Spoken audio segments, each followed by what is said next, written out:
Hi, I'm Erin Welsh. And I'm Erin Allman Updike. And this podcast will kill you. Welcome to Poop. Poop. Poop. Poop. Yeah. Part 1. I think we decided to do an episode or 2 episodes about poop without really knowing what they were going to be about. And we're just like, poop, that sounds like something we would talk about. Like it is. On end. Just like continue to talk about. Yeah. Yeah. But we are going to, we eventually were like, okay, I guess we'll have to come up with topics specific to poop. What do people want to know about poop? And yeah. And so here we are now. So here we are. So this episode, we're going to be talking about what is in poop, how we make poop. Mm-hmm. And I'm going to go into a little bit of like poop in the animal kingdom. I am so excited. And not just like how animals poop, but like all of the ways in which we can use poop. Yes. I'm excited. Yeah, poop as a resource is how I had originally titled this. Love it. And the second episode was just like, poop is gross. Poop is gross. Yeah.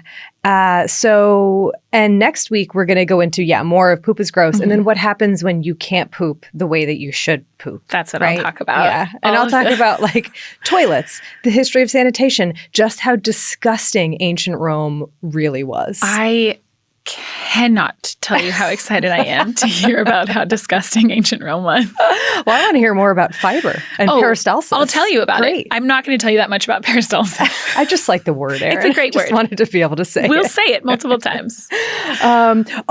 Poop quarantini time. We have that, actually. We do have that. I completely forgot. It's been a while since we've like recorded. It's been a minute. What are we drinking this week? We're drinking drink number 2. Drink number 2. Of all the ways that you can say poop, we found that one to be the most charming. I really do like it. It's good. It's a good one. It's also a delicious drink. It is. What is in what is in drink number 2, not poop number 2? I'll tell you that later. But what's in drink number 2 is basically like a mint chocolate martini situation. So there's vodka, there's creme de cacao or something similar to that. Chocolate liqueur. Peppermint schnapps. You can tell I don't make the drinks. Some chocolate syrup, it's going to be delicious. Delish. Yeah. All right. Done. We'll post that on social media. We will. At least. Possibly website if we can get We're around still to working it. on that, honestly. It's been a struggle. It's fine. So you just have to follow us on socials. Yes, please do. And then you'll see it there. And also on YouTube. On YouTube, because we're here in the Exactly Right studio. We are. Yay. It's really fun to be here again. And if you would like to experience some of that joy with us, please go to youtube.com, the Exactly Right Media channel, and you'll find us. And we're there. This whole season has been on YouTube. It has been. So it's been quite exciting. With some occasional really fun videos and pictures. We have a couple for you today. We do. All right. With some props. Also, business, last piece, we swear we're almost done here. Website, yeah. We do have a website. Yeah, it's true. called thispodcastwillkillyou.com. We have a lot of things there. You can find all of the sources from this episode and all of our episodes. You can find links to our bookshop.org affiliate account and our Goodreads list and merch. Ooh, merch. You can also find transcripts. Yep. And Bloodmobile, who does all of our music. Yep. First-hand account form. Contact us form. There's a lot there. There's lots. Check it out. Okay. Are we finally ready for number 2? I think so, Erin. Okay. We'll take a break and get started. Hello. My story about poop is an embarrassing one, and one I am comfortable to share, but one that is embarrassing. And like a lot of embarrassing stories, it happened when I was much younger. I was in 5th grade at my first experience of staying away from my parents with my school class. It was at an outdoor ed adventure in the woods where you do ropes courses and team building exercises and you stay in a cabin. I remember being excited for it. I remember having good friends in elementary school. And I remember the first day going rather well, where we were in the woods playing outside. The first night was a large, like, sort of cafeteria style lunch where we had, I don't remember what the food was, but I sat with my friends everything was rather normal. And then we took a long walk there was a planetarium attached to this outdoor ed facility. And we were going to see a late night, probably like 8 or 9 o'clock planetarium show. And I remember walking with my friends, talking, and my memory is a little fuzzy at this point, possibly for reasons to protect myself. But at a certain point during this walk, I think I attempted to fart and poop came out. And then poop continued to come out. And at a certain point, I don't know what happened in my brain, but I was okay with continuing to let poop come out because there was really nothing I could do. I was committed to going to the planetarium. I was committed to seeing this through, and I truly didn't know what else to do. And I'd already done the poop, and I thought it was done. So every time a new wave of having to go to the bathroom came to me, I let it happen. And I remember walking with a lot of poop in my pants. My pants were jeans. They were like tough denim jeans. And the poop was like, I would describe it as like toothpasting down my leg. It was really horrible. But again, I wasn't like super disturbed by it in the moment. We went to the planetarium. I sat next to my friends. I promise, I think I continued pooping. I remember people smelling it. I remember successfully just saying it wasn't me and saying that I smelled it too. And then I remember walking back to our cabin, immediately going to the shower, taking off my pants in the shower, attempting to clean my pants so that I could put them in a bag that I could take home with myself. I remember that shower being possibly, at least up until that point, the greatest shower of my entire life. And that is the end of the story. I did poop myself again the next day. It wasn't as obscene or abundant, but it happened again. And I don't know if it was nerves, if it was something about the diet, but that is my poop story. And I am not proud of it. I think my life would be very different had my friends found out, and most of them still don't know. But anyway, that's my story. Poop? Sorry, every time I say the word poop, it makes me laugh still. I know.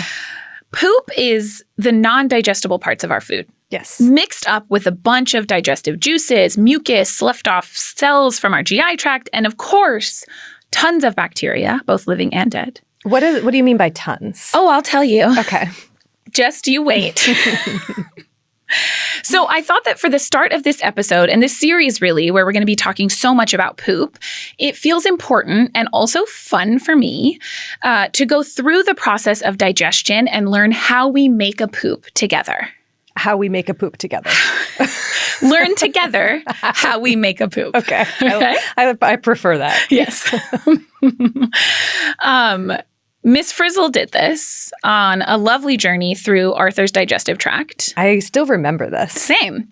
So we're basically going to take Miss Frizzle's journey. Love this. Through our own digestive tract. Great. Along this journey, we might mention a lot of places where things could go wrong. I'm not going to get super into detail on the things that could go wrong right now, but if you have questions, I know you'll ask them. I will. No qualms about that. No. But mostly I'm going to be talking about like the process of digestion, how we make a poop, so that we know really what is in our poop. And then next week is when we'll talk more about how things can go wrong with digestion and poop problems. Manufacturing. Yeah. Poop manufacturing. Poop manufacturing. LTD. So digestion starts in our mouth. As soon as we put a bite of food into our mouth, we've got amylases and other enzymes in our saliva that start the process of breaking down the complex starches that's in our food. And of course, our teeth are grinding and breaking things down into teeny tiny pieces.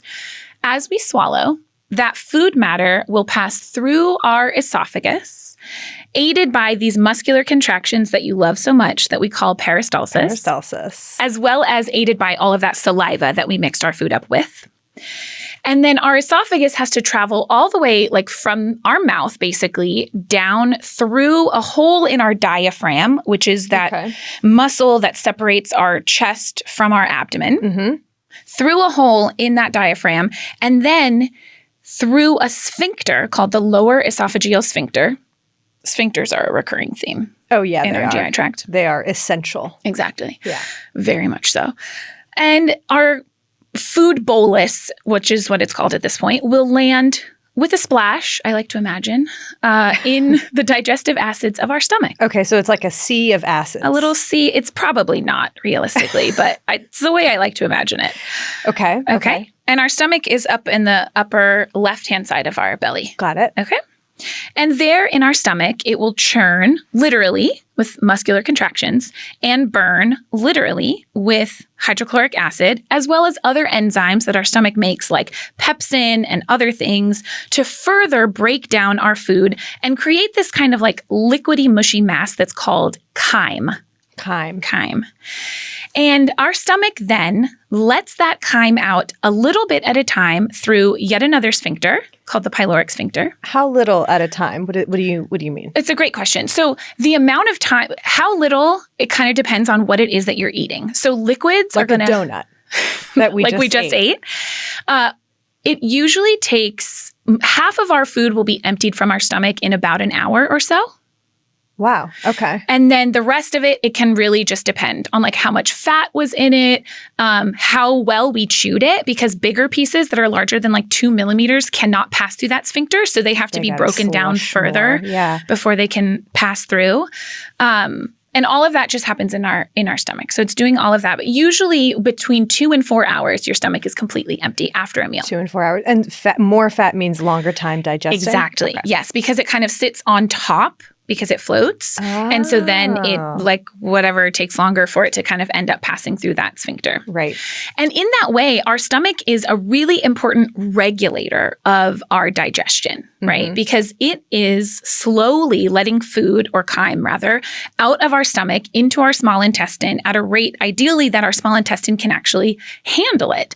If it just dumped all of the contents at once, that would be miserable and you would feel really sick from it. Because your small intestine, I feel like really doesn't get enough credit in our GI tract. It's so huge. It's huge. It's not aptly named. No. It is the long intestine. It is the long intestine. It is small in diameter, and that's why it's called the small intestine. But yes, it is also the place where we are doing almost of the absorption of our nutrients. Like you could take out someone's entire stomach. You could take out someone's entire colon. You really cannot take out their whole small intestine. But you can take out like chunks of it. Even taking out small chunks of it can have pretty significant effects. And it ends up with what we call short gut syndrome, which can have quite a lot of side effects. So anyways, I just feel like small intestine doesn't get enough cred. How long is the small intestine? Great question. Anywhere from, let me check my notes, because that's later, 3 to 5 meters, which is like 9 to 16 plus feet. I mean, or so long. It's just all coiled up in there. Yeah. I want everyone to know that I tried really hard to make like a large diagram. Did you make it to scale? Like you were going to have like almost 9 to 15 It was like the feet? size of my child. Okay. Your child's not 9 feet. No. Well, neither are we, but it was coiled. Yeah. Anyways. Oh, I see. I just thought mean like, you meant, no. Anyways, but I didn't. So I have no visuals right now except my hands. Okay. Where are we, Erin? We've gotten way off course. We started giving credit to the small intestine. So that's where all of our food that our stomach lets out makes it. And in addition to all of the absorption, which is happening in our small intestine is also a place of continued digestion. So our gallbladder, which everyone is an expert on now because we did an episode on gallbladder, as well as our pancreas, are both secreting additional digestive enzymes into our small intestine. They let them out in the first part of our small intestine. Okay. And that like finalizes the process of digestion, essentially. For the most part. So things are digested. So things are all the way broken down because they have to be broken down all the way into like their singular components, right? All of our starches and carbohydrates from things like bread have to be broken down into single sugars.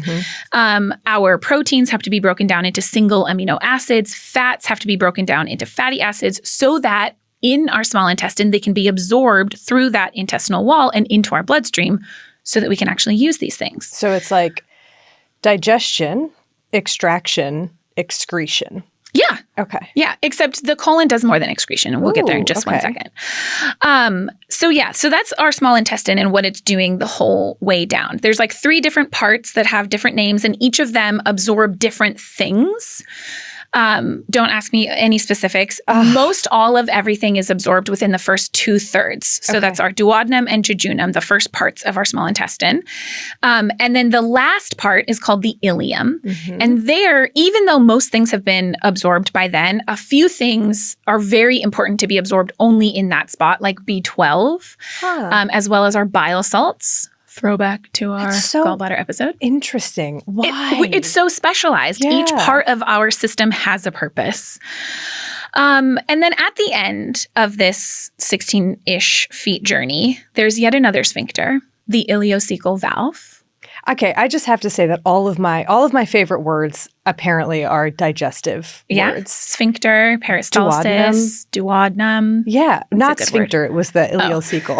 Oh, ileocecal. I mean, sphincter's fine. I love sphincter. I would put it up there, but not like it's nowhere near duodenum. Yeah. Okay, it's a good word. Or jejunum. Yeah, yeah. These are good words. They're good words. So at this ileocecal valve is what separates the small intestine from our large intestine, which is also called our colon.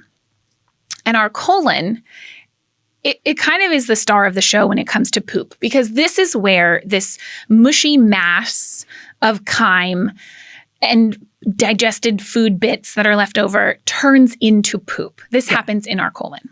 Okay. Our colon starts down in the lower right quadrant of our abdomen. It snakes up. That's called our ascending colon. Oh, yeah. Up towards our liver. Okay. It goes across the top of our belly, and then it travels down to our lower left quadrant, and then it does a S curve. Okay, I like sigmoid that. colon. I liked that. Mm-hmm. Down and back to our rectum. Okay. And then it exits our anus. Yet another sphincter. 2 sphincters, in fact. Oh, what? Yes. The large intestine is called the large intestine because it's much wider than our small intestine. So it's like 5 to 8 centimeters instead of 2 to 4 centimeters. But it's not nearly as long. It's like 5 feet-ish, 150 centimeters or so long, 1.5 meters. And the way that we go from this pure liquid chyme that's rushing through the water slide of our small intestine and into the formed tubes that we think of as turds is because our colon is absorbing all of the water that is left over. Right. Our small intestine does a crap ton of water absorption as well. But our colon, that is the primary function of it. It's resorbing water and electrolytes, especially sodium, because the water follows the sodium. And that is like its main job. It's absorbing like 1 to 2 liters of water per day. Mm-hmm. It also has a ton of musculature around it. And so it is doing peristalsis to really mix all of those contents to make sure that any other things that didn't get absorbed, things that need further breakdown by the microbes that live in our colon, which do a really important role in breaking down the last bits of things. And I'm assuming that our gut microbiome is very different from one start of the small intestine all the way to the end. The end, absolutely. Yeah. Yes, every aspect of our GI tract has its own microflora. Love that. Yes. And then at the end of that, at the very bottom of this gastrointestinal tract, the last pieces, the rectum and the anus, are really, really important. Now, the anal canal, it's only a couple of inches long, like super short, but it has in that 2 different sphincters. There's the internal sphincter and the external sphincter. Now, the internal anal sphincter is not really under voluntary control. So that's automatically opening and closing. And it does this when your rectum starts to fill with poop. Listen, we're going there. Oh, we're there. We're deep in it. As your rectum starts to fill with poop, this causes your internal anal sphincter to relax, to let a little bit of the contents of that rectum into the anal canal. Okay. Then there's sensors there. There's like a system where it talks back to your brain through the sensory system in your anal canal that can tell, is it a poop or is it a fart? But they can't, it can't always tell. You can't always tell as we learn from our firsthand account. But you sometimes can. And so then you go and have control over that external anal sphincter. So that if it senses poop and you're in a place where you can let it out, then you relax that external anal sphincter and let her rip.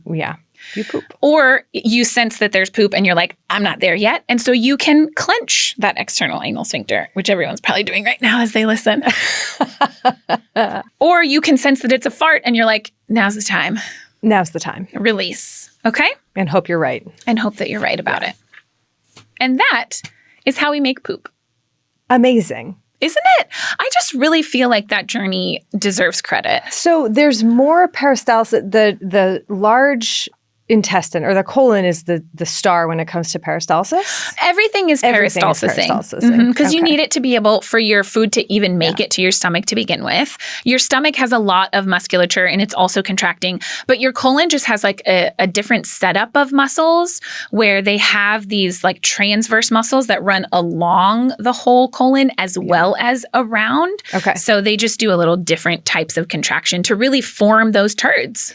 I really want to ask questions about like when does your stomach hurt? What is actually hurting? But I know that that's probably more next week. And it's so variable. But yes, we'll talk more about that next week. When you have gurgles, where is that happening? Oh, do you mean borborygmi? What? There's a word for that. There's a word for yet that. Another really good word. I know. It's really good. Wow. Borborygmi is the tummy gurgs that you get, the gas bubbles. Like okay. Blah, blah, blah, Why does it have a name? Because it's so good. Such a good Where name. does that come from? I have no clue. Is it a person? These are questions for you, Erin. I know. I literally, in one of the episodes, I have a whole thing on etymology. It might be... Is it this one? I think it is this one. Excellent. It is, yeah. Well, I don't have answers for those questions, but I do want to talk a little bit more about the poop that we have now formed. Yeah. You asked at the beginning, like, how long does it take for us to just empty that stomach? And so that's, again, anywhere from like 1 to 4 hours. But this whole process of forming a turd can take such a long time. It's anywhere from like 24 to 72 hours. We're talking like 1 to 3 days. Or if it's gum, it's 5 years. It's not. That was a way too big of a laugh for that. Sorry, but I thought it was quite funny. But it's hugely variable, which I think is so fascinating because it's not just that it varies person to person, which it does, but it can also vary depending on what you're eating. So fiber. I was just about to say. Which we'll talk more about next week. Okay. Fiber can significantly increase transit times, meaning that things move quicker through your colon and through your small intestine as well. Okay, increase transit times as in like faster move through. Yeah. Less traffic. Okay. But anyway, the main time frame is like between 1 to 3 days. And what about other things that change transit time? Fiber is the biggest one that has been studied, but there's also there's lots of medications that can slow down transit, big, huge GLP-1s that everyone is on right now, the like Ozempics of the world. That's like one of their main mechanisms is slowing down gastric emptying. And so they slow your transit time, but lots of other medicines can too. Yeah. Why do like opioids slow down transit time? I think because of something about the receptors that they're working on where there's also opioid receptors in your GI tract. But they can cause pretty substantial constipation. The SSRIs also can affect your gut motility in general, not necessarily slowing it down, but sometimes speeding it up, but just cause more borborygmi, just more movement there because of how much serotonin we have in our guts. So there's a lot of different medicines that can do that. And there's also, in addition to a range in like how long it takes you to make your poop, which might affect how often you poop, there's also a huge range in consistency of poops. And for that, we can talk about one of my favorite things in all of medicine to talk about, which is the Bristol stool scale or the Bristol formed stool scale. And I think we have an image of it, but you can Google it if you're just listening. It's called the Bristol stool chart. And this was invented in 1990. Yeah. Which feels like it should have been invented in much longer ago. 10? Right, exactly. Yeah. But it wasn't. It was within our lifetimes. Yeah. And they actually invented this, or they came up with this really as a way to correlate stool transit time. Okay. So it was like the longer that your stool was taking to move through your guts, the harder your poops were going to be. Right. So a type 1 stool are described as separate hard lumps like nuts. So like you're popping out pellets. Like rabbit pellets. Oh, like these like rabbit those pellets. Rabbit pellets. Which I have a shout out to the San Diego Natural History Museum for letting me borrow their poop. It's not real poop, just in case anyone is concerned. But that it's Erin really accurate fake poop.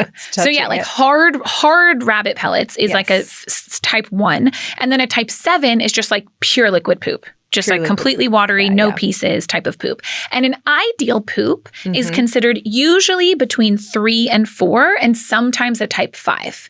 So Why we want sometimes? something— Is that just like depending on the— person dependent, I see. really. Okay. Like what is normal for you might be different than what's normal for someone else. That's interesting in and of itself. I know, right? Wow. And also this is a slightly different scale for kiddos who are very prone to constipation. But their scale is a little bit different just to make it easier for kids because they have a harder time describing their poop. Okay. Yeah. Why do kids have— is it just they're not eating fiber? What's that? I think it's more that they hold their poop, especially in toddlers. Okay. Like they'll be like volitional stool holding, it's called. And so they basically are like either afraid to poop in the potty or it's like too big of a change for them, or they have one bad poop and now they're scared of it. There's like so many things that can go into it. Typically during like the potty training stage. But then once we'll talk more about this next week, Okay, Erin. sorry.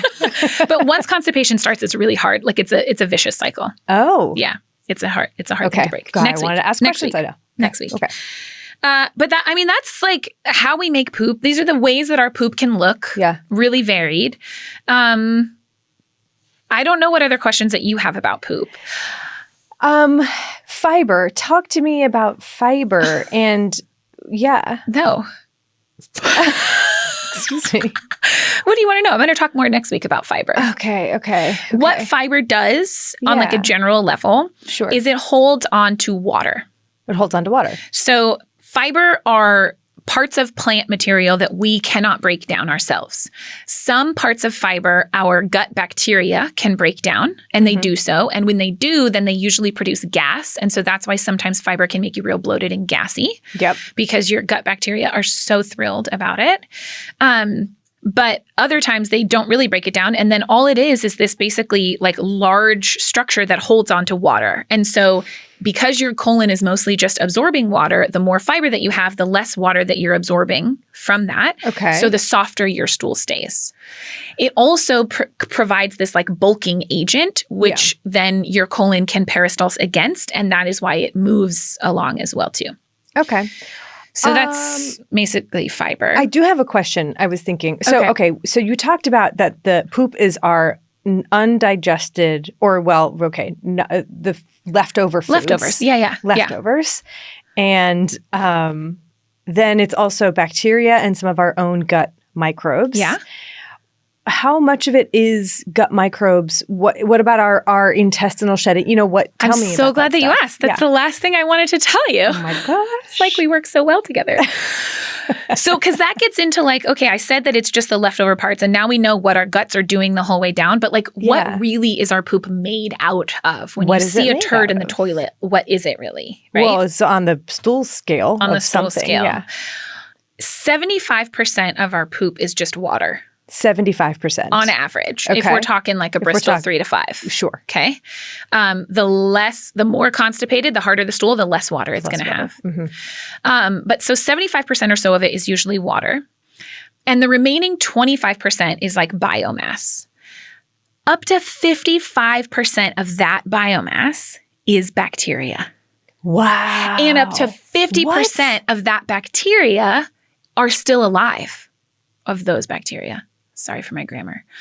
So we're talking like, I also didn't even mention this, but like in your colon especially, because that's where we think about our gut microbiome the most, because that's where we have the most abundant flora, even though we have microbes everywhere. Sure. We are talking hundreds of billions, if not trillions, of individual bacteria from hundreds, if not thousands of different species. All of which are doing different things. They're serving different roles, including helping break down the final bits of food that weren't broken down by our digestive tract in our small intestine and our stomach, including making vitamin K and a number of B vitamins that are essential for us to then absorb in our colon. And playing a huge role in our immune system, protecting us from infection with other bacteria, and then also just like modulating our immune response. And the more that we learn about our gut microbiome, the more like of a role that we know that it has in like our total body health. So when we're pooping out, like half of the actual mass of our poop is just bacteria. Yeah. Which is also... I can't get over that. And it's also why our poop is so gross, because half of that bacteria is alive and could make you sick if it was the right type of bacteria or if it was opportunistic. And I can't wait for you to tell us more about that. And then the rest of it is fiber, insoluble plant matter, undigested sugars, undigested protein, whatever other stuff, and then some cells and mucus. The rest of that 50%. And the breakdown depends on what you're eating. But, Erin... Unless you have any other questions, I'm going to transition to you. Okay. So there's so much bacteria. I just didn't, that's incredible. I know.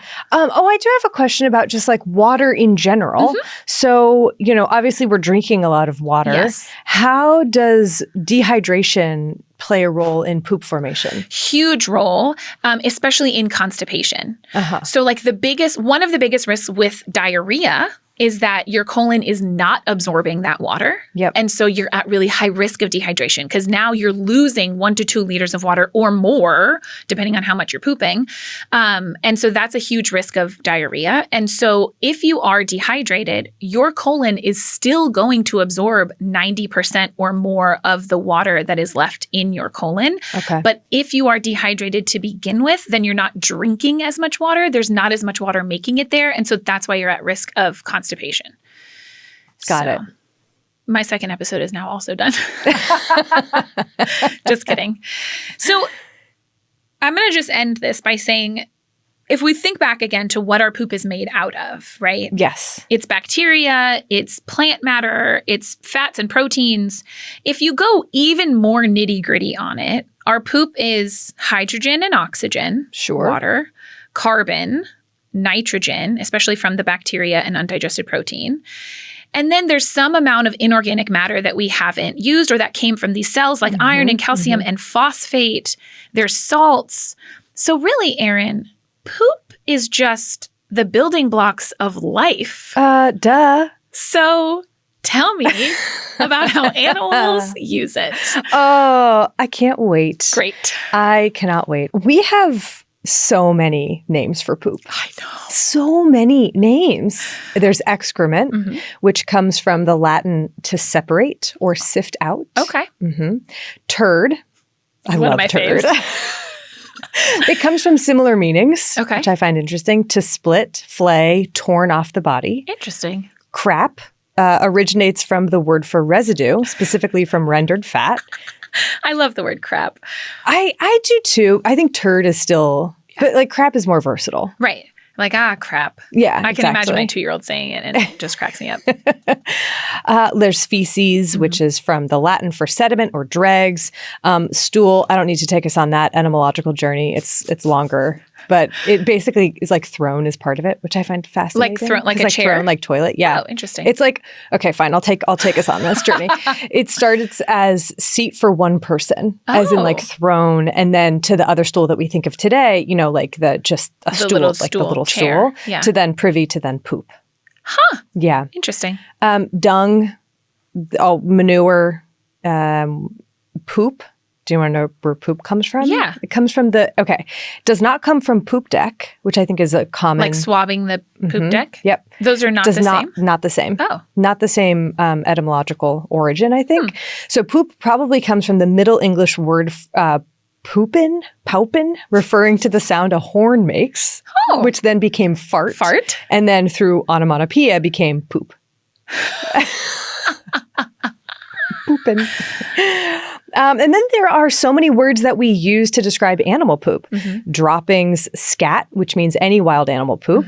Guano, bat and bird poop. Have some of that. Yep, bring out the guano. This is some bat guano. Again, thank you to the San Diego Natural History Museum. We've got some carnivore poop. Some carnivore poop. Look at that. It's so gross. It is, yep. Yep, that's carnivore poop. There's frass, which is like insect waste. Poop. Yeah. Yep. Spraint, Oh, I haven't heard that. Otter poop specifically. I'm sorry, I don't have an example of that. I just was like, wait. So then I was like, their own poop category? So I don't know. I tried to look up other like species specific names for poop, and I couldn't really find very many. I didn't do a huge search. I mean, just cubic poop. But that's all really I know about that. I don't think that's not. It's not like a name. That's not the name. But perhaps the most versatile word for poop is shit. I know. And we have a non-explicit rating, so we're not going to say We're not going to say it. But like, I do love, so it shares a similar kind of etymological origin as excrement and turd. It comes from this idea of separation from the body, which also means it shares an origin with the word science. Really? Meaning to like separate one thing from another. Huh. So that's so interesting. Poop and science have the same, well, not poop, excrement and science have the same origin-ish. Actually, shit. But anyway, but like, yeah, shit has so many different, we can attach that word to like shoot the bull, chicken, whatever. I love it. I blank my pants. That kind of thing. But there is no shortage of the ways to refer to the gut-derived waste that we leave behind. But none of these words properly convey the respect and appreciation that poop truly deserves. It's true. Even the word waste, which is one of our more like, polite words for poop, means something of no use, something you don't want, something that you're like, well, I don't need this. Yeah. Get it away from me. Can that be said for poop?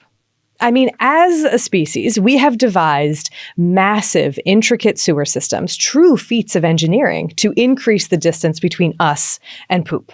Feces, poop, elicits a feeling of disgust universally across all cultures, probably evolutionarily ingrained because avoidance of feces would also help to avoid disease. Right. So, yes, not wanting to be around poop is reasonable. It's adaptive.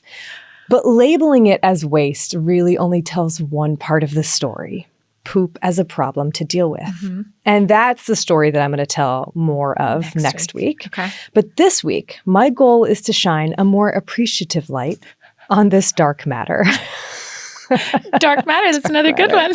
There's a book, I stole that from that. It's called The Other Dark Matter. But because without poop, and especially the creatures that repurpose it, our planet would be a vastly different place. It's a lifeless, empty shell.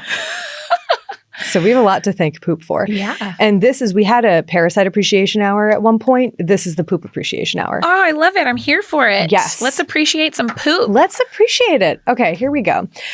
When I started traveling to Panama to do fieldwork for my PhD, I picked up the book Tropical Nature by Adrian Forsyth and Ken Miata. And by now, I've forgotten most of what I learned in that book, but there was one piece of advice that has stuck with me. If you want to see the forest come to life, watch what happens after you poop in the woods. Okay, I'm reading a quote from this. Give it to me. After nature calls, do not beat a hasty, embarrassed retreat, but sit quietly nearby.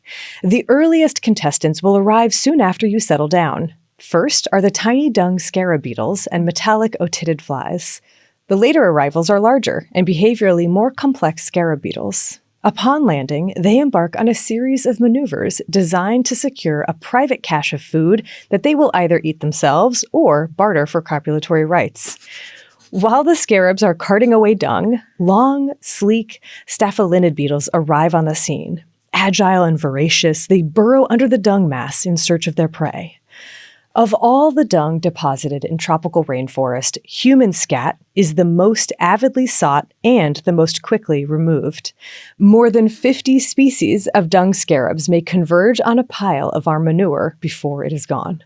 50 species? I don't even think I knew there were that many species of dung beetle. Oh, there are... Do I have it? We'll see. Lots. Many more than 50 species.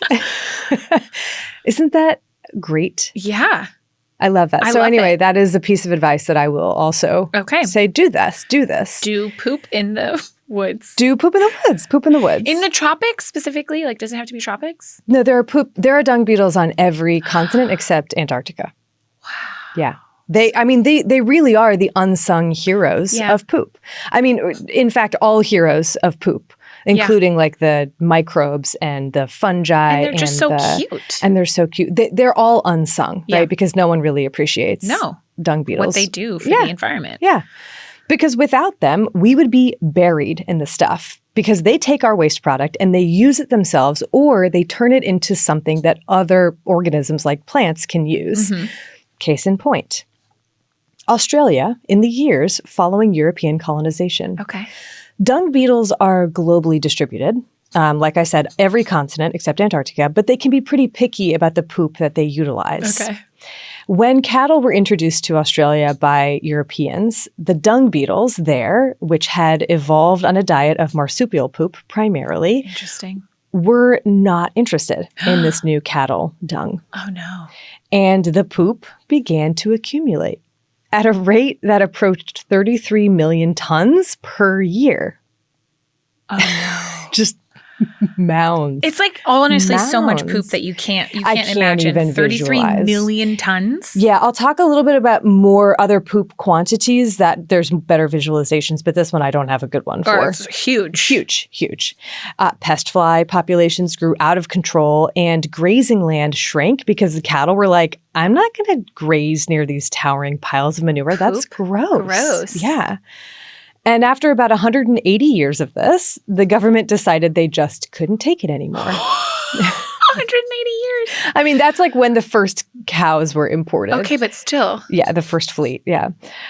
So between 1968 and 1982, in a move that I find shocking, considering the issues that introduced species have caused in the past, guess what Australia did? Introduce some dung beetles. They did. 55 different species of dung beetles, primarily from southern Africa. Risky. I know. Risky. But it paid off? It paid off. Okay. About 8 species took hold and since have been relatively successful in restoring some of the Australian pasture. That's so interesting, Erin. Have we ever done an episode that's like just focused on the introduced species issues? We haven't. It's very outside of our, and yet inside of our personal interest. We should do that. Let's do fire ants. Okay. All right. Done. But these dung beetles, I mean, it just showed how integral they are in the poop cycle and what valuable work they perform. So for about 15% of the Earth's ice-free surface is used for agriculture. Okay.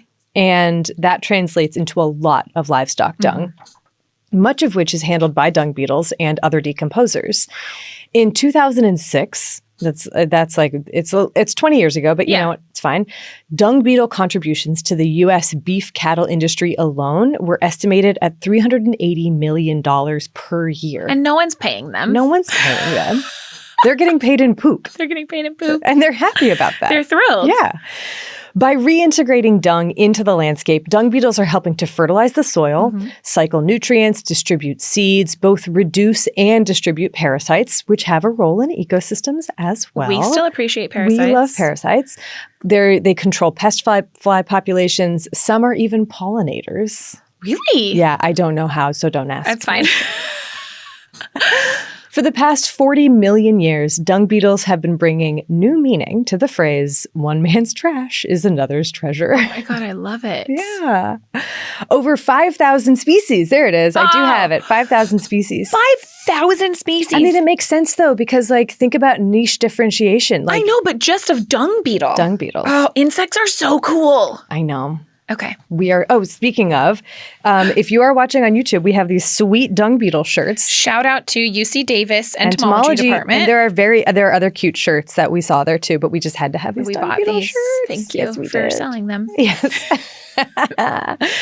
But yeah, among dung beetles, there are rollers that transport balls of dung to later bury under the soil. There are tunnelers, which bury the dung close to where it fell. Okay. There are dwellers, which live in the poop or brood their young in the poop. Mm-hmm. Oh and dung beetles are not innovators, right? Like they didn't inherit a planet that was piled high with poop. They are carrying on a tradition that is foundational to life as we know it, whereby quote unquote waste is in the eye of the beholder. Mm-hmm.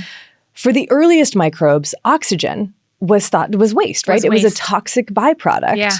Carbon dioxide was king. And then came along the aerobic bacteria for whom oxygen was not just like waste. It wasn't just not waste, but it was essential. Oh, Erin, we're going deep dive. We are. I mean, that's like as deep as we're going to go. Still, just a little bit of a dive and then back up. Love it.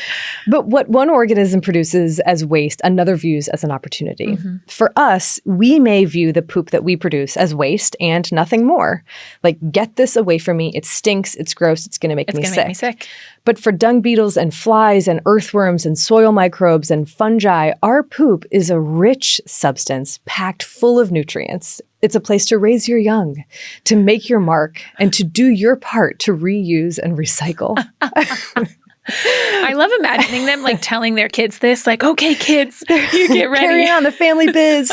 Yeah. One kid is like, Dad, can we just eat like broccoli instead of pollinate? poop? Yeah. But we really don't give these organisms, these King Midases of the world, enough credit for transforming our waste into a pile of gold. Yeah. That waste comes in all shapes and sizes, from the cube-shaped poop of a wombat, which is something to do with just the way that their colon, peristalsis, to the kidney-shaped dung of a horse, the pellets of rabbits. I did not know that horse poop is shaped like a kidney, like a bean. Beanish, yeah. Interesting. Beanie, okay. Yeah. To the cylindrical tubes of carnivores. And us. And omnivores. Yeah. Yeah. Sure. I mean, I don't know if all omnivores have cylindrical poop. Listen, me neither. There are generalizations that we can make, and there are exceptions to everything. There's probably a Bristol stool scale for every animal. Just kidding. There isn't. Well, I was actually thinking that there probably should, right? Like there would be. Because a sick rabbit probably wouldn't produce. My dog's poop ranges. Oh, God. In texture. Yeah. And I'm like, how am I supposed to get this off of the grass? Sometimes. It is just embedded instantly. Especially the second or third poop of the walk. It's just like, ugh. You know when it's a third poop and you're just like, please don't. There's no way just to please. Do it. Just there's be nothing. Low grass at least so you can wipe it. On second thought, I'm glad we don't have more pictures for this episode. It's a good thing. But the variation in poop across the animal kingdom is so vast that you might wonder if there are any real common threads. And it turns out that there are. Okay. So by modeling how different species pooped, some researchers concluded that the magic number for poop duration is 12 seconds. Yes. I found this paper, Erin, and I told my whole family about it. And now my kid counts every time he goes to the bathroom and he's like, 1, 2, 3. And I'm like, it's been more than 12 seconds, bro. I've been counting my dog and I'm like, 7? Same. Are you okay? Same. Yeah. But it was 12 plus or minus 7 seconds. Sure. That was the 12 plus or minus 7 seconds. I mean, okay, that's still like quite a small range. It is a very small range. Because it was like from elephants to rabbits or something. Oh, yeah. Give it to me, Erin. So like, okay, elephants poop 15 pounds a day. 15 pounds? Pounds, yeah. Oh my gosh. Which is 100 times more than a dog poops. Wow. Elephants poop at a rate of 3 inches per second. Keep going. Dogs poop at about a rate of 0.5 inches per second. Okay, so it's a much smaller volume. Much smaller. But same rate. Same rate. And humans are like just under an inch a second. Although, are humans actually pooping 12 seconds? Absolutely not. We'll talk more about that next week. Mm-hmm. But they're both like, how? How is an elephant pooping 15 pounds and a dog pooping? You know, like how are they all pooping? The poop from like the time that it exits the anus until the time it's done on the floor is 12 seconds, plus or minus. Yeah. From an elephant to a dog. To a dog. A chihuahua even. Yeah. How? How? The mucus. The mucus. It is the mucus that lines our intestines. It keeps everything moving along, getting out there smoothly. I just love this so much. I'm so glad that you also found it 12 seconds. Yes. That's all I have for like the commonalities though for poop. It's changed my life forever though. Me too. Oh, we're going to talk more about it next week. The 12 seconds will come up again. 12 is the number, is the magic number. We should be able to poop in 12 seconds because we have cylindrical poops just like all of these mammals that they modeled. I mean, fiber. Is that the bottom line? Paper was out of Georgia Tech. For a second, I thought it was also out of Davis, and I was going to give them another shout out, but it was Georgia Tech. I don't know. I read it in a book. So I did too, but then I found the paper because I was like, loved it so much. You were like, I need to know more. But yeah, as far as commonalities, like that's all I've got. Fascinating. But the scent, the shape, the color, texture, and location of poop, they vary so much across the animal kingdom, and they can tell us about the animal that produced it and the kind of life that it is leading. Okay. Right? So scent can tell us what the animal ate. Carnivore poop tends to smell much worse to us than herbivore poop. To us, okay. Although scent is definitely, again, in the nose of the beholder, right? Like, yes. Yes. As anyone who has had a dog can attest, watching as their dog rolls in something unspeakably foul. So disgusting. Like, I'm just like, why? Yeah. Why? I still don't know why. There are a lot of reasons why, actually. Scent is a really powerful method of communication. So, for instance, it can alert a predator to prey species nearby. This is one reason why your dog might be rolling in poop, just to be like, I'm not a prey. Me. I'm not here. Yeah. Okay. Or like, I am a mighty predator. Smell my body. Smell my scent. My own feces. Yeah.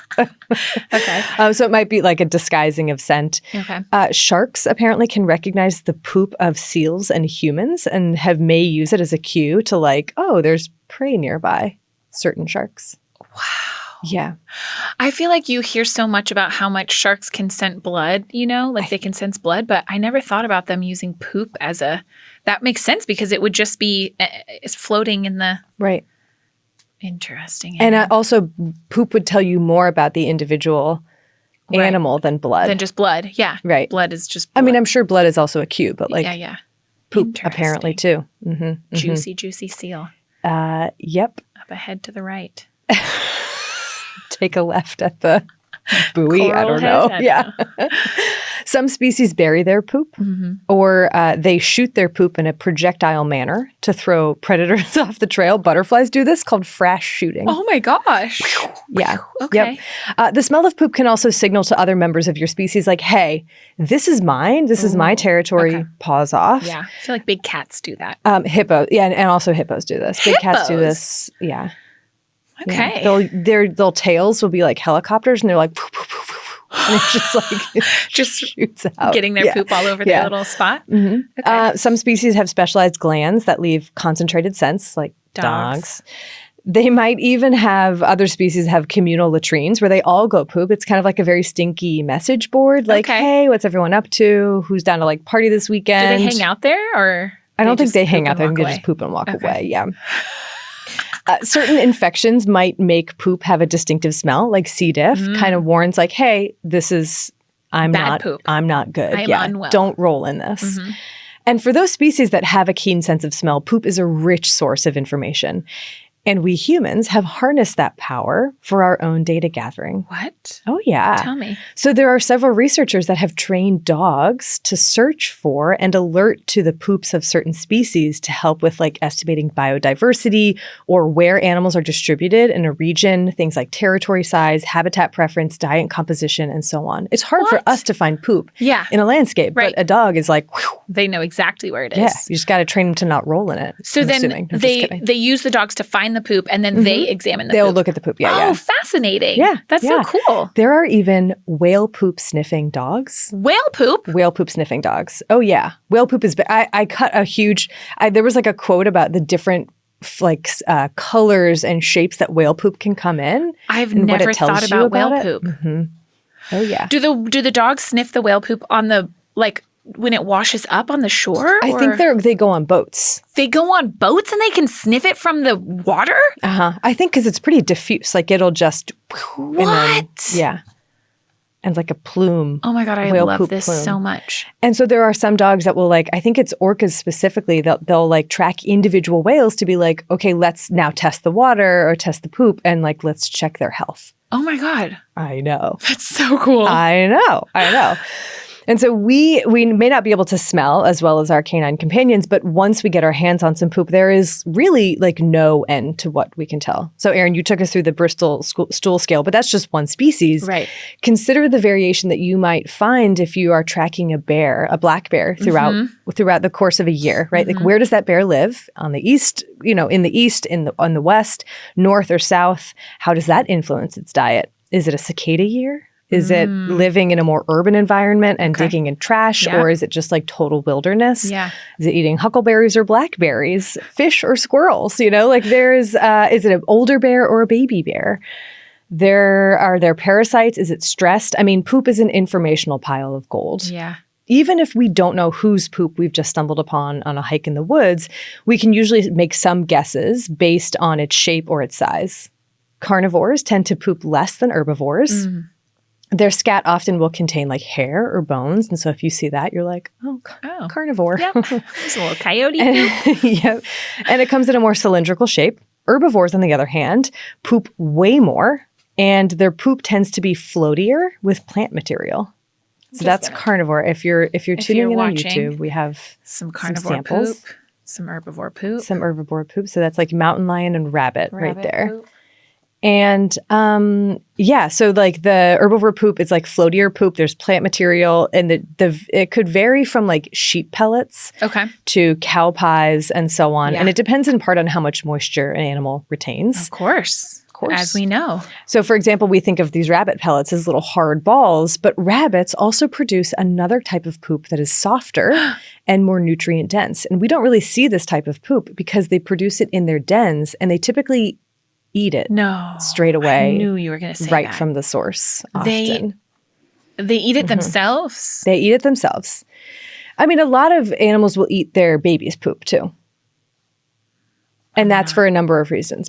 It's like re-extraction of nutrients. And it's not just rabbits. It's a lot. Mice, cows, termites. Sometimes, again, it's like nutrient reabsorption. Cows, I'll tell you in a second. It could be to conceal the poop of their offspring from predators. Or some researchers, especially when it comes to cows, think it might be a strategy to refresh the gut microbiota during a bout of intestinal disease. Oh, that's so interesting. So like when cows are really showing like not good poops, they'll sometimes eat it to be like, do I need to get something like that? That's so interesting. Like, why would you want to eat the poop? You would think like, let me eat my friend's poop. Right. Yeah. If my friend's not pooping bad and I'm pooping bad, I'll eat my friend's poop. Yeah. Let's find the best cow pie here. Maybe they haven't figured and make a little meal. They poop their own. They eat their own poop. I think they eat their own. Yeah. Gross. And before we turn up our noses at this, it's probably too late. Some of the most expensive coffee in the world is made from beans that have passed through the bowels of a palm civet. Civet? Have you heard of this? Civet poop coffee? Poop coffee, yeah. Kopi Luwak, it's the civet coffee. It's not the only prized poo product. Okay. There's also ambergris. Ambergris, what is that? Oh, I'm so glad you asked.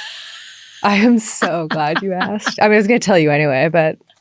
Well, tell me now. Thank you for asking. For over 1,000 years, ambergris has been one of the most valuable and sought-after natural substances. What is it? It is a hardened mass of fecal material and undigested squid beaks that forms in the intestines and rectum of about 5% of sperm whales. Sorry. Yeah. Let me know if you need me to reread that. Can you, just so that I can really visualize? Sure. Okay. Hardened mass of fecal material. Poop. And undigested squid beaks. Because they're just chunks of, that forms in the intestines and rectum of about 5% of sperm whales. 5%. So it's basically constipated sperm whale rectal mass. Exactly. And people eat this or? Oh, they do all kinds of things with it. Okay, so the reason that it like forms into a hard mass, so of course sperm whales eat squids. They can't digest their beaks. Right. And so usually they'll vomit the beaks up. That is their strategy because whale poop is liquid. And if some get through all the way, it just gets stuck. It's like a bezoar. Exactly. Yeah. And so because the poop can't, like the rectum can't relax enough to let the poop or to let the squid beaks through. And so then it just sort of forms and forms into these beaks will mold together, form into really this big mass. Constipated. It's like a hardened ball of huge chunk of hardened whale poop and squid beaks. And what happens, there's kind of two different schools of thought. One is that finally the rectum relaxes enough to let it out. The person whose book I read was like, I don't think that happens. I think that it bursts and the whale dies. The whale dies. Yeah. So people aren't killing sperm whales to get this? I mean, I know they killed them for lots of things. There was, they would have, and they probably did for a while. So for a long time, this was called floating gold because people were just finding it on the surfaces of the ocean. And they were like, this smells amazing. This is like, we could use this for everything. How could it possibly smell amazing? Oh, I mean... Yeah. And so, but then it was when whaling kind of picked up in the 1700s, 1800s that people finally were like, they would kill a whale and be like, oh my God, it's ambergris. Can you believe it? So that's where they figured out where it came from. Yeah. So that's the most, finally it was like doing different theories like, oh, I think it's what I can't remember. What did they use it for, Erin? Okay. They used it for medicine, a condiment, an aphrodisiac, and it is still today incorporated as a fixative and a musky scent in perfumes. Fixative meaning like it makes the smell, like the scent stay stronger. So it's still used today. And it is, I mean, floating gold. So there was a chunk of ambergris found in 1914 that weighed 455 kilograms. Oh, massive, massive. And it sold then in 1914 for 23,000 pounds, which in today's money is 3.4 million pounds or $4.5 million. So that... It's more than gold. It's more than gold. Actually, I don't know if that is. It's probably not. Gold is so expensive right now. Yeah. Wild. But okay, this is, I am fascinated. So if we like checked on the back of like a perfume bottle and if it says ambergris on it, that means it is constipated sperm whale. I mean, I've never looked at the back of a perfume bottle and saw a list of ingredients, but I think you would probably be able to find perfumes that contain ambergris. Fascinating. Do you want to know what it smells like? Yes. Okay.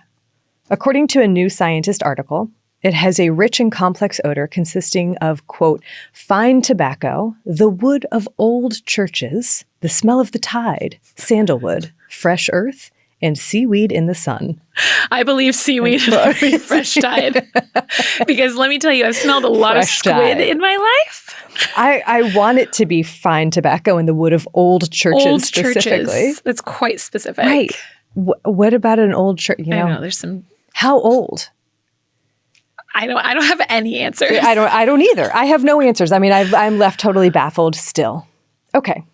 Ambergris and Kopi Luwak, done. They may be treasured as poop novelties. Are you ready to move on from ambergris? I'm going to think about it Are you ever going to be ready? Forever. Yeah, good. 12 seconds in ambergris.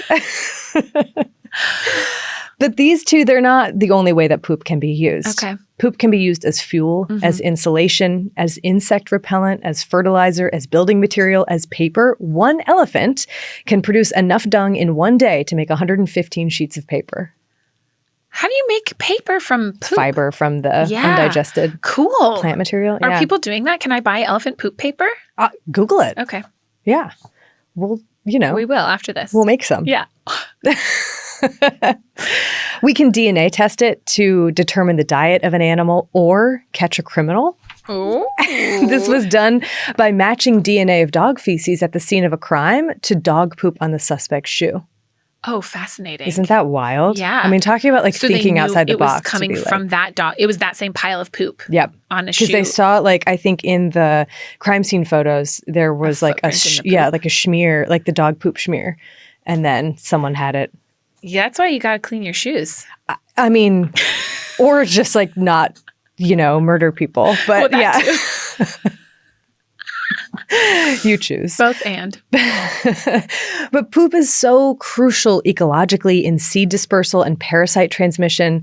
But the most important role of poop is in nutrient redistribution. Critters like dung beetles that move and bury poop, soil microbes that transform it into plant food, animals like hippos and otters that live in water and on land, and they move nutrients across those boundaries. Oh, interesting. I know. Whales that feed at lower depths and then rise to poop and breathe. They redistribute nutrients across that depth. Oh, man. Fish poop and whale poop that helps to offset ocean acidification. Like all of these are critical players in the poop nutrient cycle. Yeah. But we humans are making it harder for them to do their work. As a planet, we are producing more poop than we have ever before Is that produced. just because we're more people? And more animals. Livestock? Okay. More livestock, yeah. And it's not even across the landscape. History has never seen the likes of the factory farming that exists throughout the world today. Okay, I'm going to give you some numbers. So in 1961, there were approximately 400 million pigs, 940 million cows. Around the world? Around the world. Okay. 1.3 billion sheep and goats. Wow. Okay. And 3.9 billion chickens. Okay. Just over 60 years later, in 2023, which is the most recent data I could find, we are at 1 billion pigs, which is more than double. Whoa. 1.6 billion cattle, up from 940 million. 2.2 billion sheep and goats. Ooh. And from 3.9 billion chickens in 1961, we're at 29 billion chickens. And we wonder why bird flu. Do we wonder why bird flu? We don't. We know exactly why bird flu. Yeah. Oh my God. Mm-hmm. And humans have more than doubled over that time from 3 billion to 8 billion. But all of those numbers were like more than double for the amount of humans. Yes. Wow. Yes. Each of us, humans, poops about 1% of our body weight a day. Love this. So one of our entire selves every few months. Wow. We poop our weight every few months. Each year, domestic animals produce about 8 trillion pounds of poop, which is 10,000 Empire State Buildings or 700 Great Pyramids of Giza. You cannot. Of poop. I cannot. Of poop. That's the best visualization because we can even still, how do we envision 10,000? that? I can envision the single Empire State. I know. 10,000 of them. That's how much poop. That's more than New York City worth of poop. Oh my gosh, yeah. I think, next episode I have a New York City poop statistic. But that excess poop, that incredible amount of poop that we are pooping now, it doesn't translate into more dung beetles and more nutrient-dense soils. Like I mentioned at the top, dung beetles can be picky about the poo they use, but even those that like cattle poop are under threat because of the pesticides that livestock are treated with, like ivermectin, which is then like excreted in their poop and is toxic to dung beetles. And so there are like there are like threatened dung beetles, or deforestation can also reduce dung beetle population because they rely on other things too. Exactly. Yeah. And I'm singling out dung beetles because they're really charismatic. You know, our shirts, who else would want poop on a shirt? But this ripples far beyond dung beetle populations. Like, we are facing a global poop catastrophe. Too much of it and in all the wrong places. Pootastrophe. Pootastrophe. What do we do? Catastrophe. No. Actually, I like that. Did you say catastrophe? Yeah. A catastrophe. That's really funny. Thank you. Wow. But you know, in the past, when poop has come up on this podcast, it's mostly been in the context of like public health, right? Like that wrong place has been in our water or our food supplies. Yeah. But that's just one component. What about our farm runoff, our waterways, our pasture lands leached of nutrients, and the poop just going down the river, right? And so I wanted to use these two episodes to approach poop from a different perspective than the typical public health one that we usually go with. It's one where we suspend our disgust and we consider what poop represents, not as a waste, but as a hugely valuable substance. And hopefully today I've left you with a little bit more appreciation for crap, or at least some fun facts to share. 12 seconds, ambergris. And next week, I'll go into how we attempted to solve our poop problem over the centuries and what the future of waste management might hold. And that's all I've got for you today on poop. I love it. Except for sources. Erin, that was so much fun. I'm glad. I want to just keep going. I know. Well, that's good because we have another episode next week. Perfect. Yay. Oh, wow. That was really good. We should tell everyone where they could read more, though. There is so much. I mean, narrowing down the narrative for poop was impossible. Ridiculous. Yeah. And so there is so much more out there that you can read. Let me tell you a few examples. So a couple of books. One by Joe Roman called Eat, Poop, Die, How Animals Make Our World. Eat, Poop, Die. Eat, Poop, Die. I mean, what else do you do? And then another one. This is, I think, my favorite title of a book that I've come across lately. So it's by David Waltner Toes, The Origin of Feces. The Origin of Feces. It's so That's good. It's good. And then there's a paper by Robert Clark, The Origin of Ambergris, and then by Nichols et al. From 2008, Ecological Functions and Ecosystem Services Provided by Scarabeenidae Dung Beetles. Oh, I love it. And more on the website. Yeah. My sources are not as much like fun because I mostly used a textbook that was incredibly boring. But shout out to the people who wrote it because it was quite useful. It was called The Digestive System from Basic Sciences to Clinical Practice. I didn't read the whole thing. It was like 400 plus pages, but it's quite useful. So especially if you want more about poop. I also have a few different papers here. There's the characterization of feces and urine, a review of the literature to inform advanced treatment technology. Ooh. I actually really loved that. It was a paper from 2015 in Critical Reviews in Environmental Science and Technology by Rose et al. And then there was a paper a book that I only read part of, but I really enjoyed the parts that I read. So I'm going to give it a shout out. It was called Flush, The Remarkable Science of an Unlikely Treasure. Did you read that book? No. It was interesting. Wow. I looked up so many poop books. I don't know how I came across this book, but I love that. I enjoyed the parts that I read. But there's a whole bunch more. There's literally so many more. We'll post them all on our website, thispodcastwillkillyou.com. We will. Thank you again to the provider of our firsthand account. I can't express enough thank you so much for sharing that story with us. I will cry laughing thinking about it once again. Oh, yes. Me too. Thank you also to Bloodmobile for providing the music for this episode and all of our episodes. Thank you to everyone at Exactly Right. Everyone. Including everyone here today, and Tom and Liana and Brent and Pete and everybody who's involved in making this possible. It's amazing. And thank you to you listeners for listening and watching. Yeah. However you partake in this podcast, we appreciate you. We appreciate it. Please subscribe to the Exactly Right YouTube channel or us on the podcatchers that you like. Yeah. We don't say that enough. But it helps us, so thank you for doing it. We do say that a lot. You're right, we do. And thank you also to our fantastic patrons. We really appreciate your support. You mean the world. Yes. Truly, truly. Thank you. Yeah. Until next time, wash your hands. You filthy animals.